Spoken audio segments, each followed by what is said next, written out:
கோலி talk Kollywood news. கேன்ஸ் கலவன ஆர்யா ஜெயம் ரவி. தமிழ் திரையுலகின் மிக பெரும் படைப்பா உருவாக இருக்கும் சங்கமித்ரா சரித்திர படத்தின் துவக்க விழா கேன்ஸ் சர்வதேச திரைப்பட விழாவில் நடக்க இருக்கு. இதற்கான நிகழ்வுல கலந்துக்கிறதுக்காக படக்குழுவினர் கேன்ஸ் புறப்பட்டு போயிருக்காங்க. படத்தின் நாயகர்கள் ஆர்யா, ஜெயம் ரவி ஆகியோரும் இப்ப போயிருக்காங்க. மேலும் படத்துடைய இயக்குனர் சுந்தர் சி, இசையமைப்பாளர் ஏ ரஹ்மான், படத்தின் நாயகி ஸ்ருதிஹாசன் உள்ளிட்டவர்களும் கேன்ஸ் திரைப்பட விழாவில் ரெட் கார்பெட்ல கலந்துக்கிறாங்க. ஒரு தமிழ் திரைப்படத்தின் ஆரம்பம் உலக புகழ்பெற்ற கேன்ஸ் திரைப்பட விழாவில் நடக்கிறது இதுதான் முதல் முறை.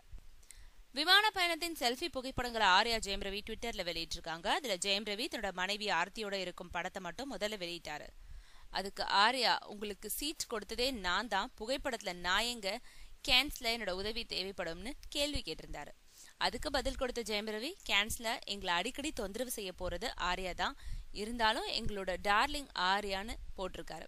அதுக்கு ஆர்யா, கவலைப்படாதீங்க, சீக்கிரமே யாராவது ஒருத்தரை கண்டுபிடிக்கிற, அப்புறம் உங்களை நிம்மதியா இருக்க விடுறேன்னு கிண்டல் அடிச்சிருக்காரு.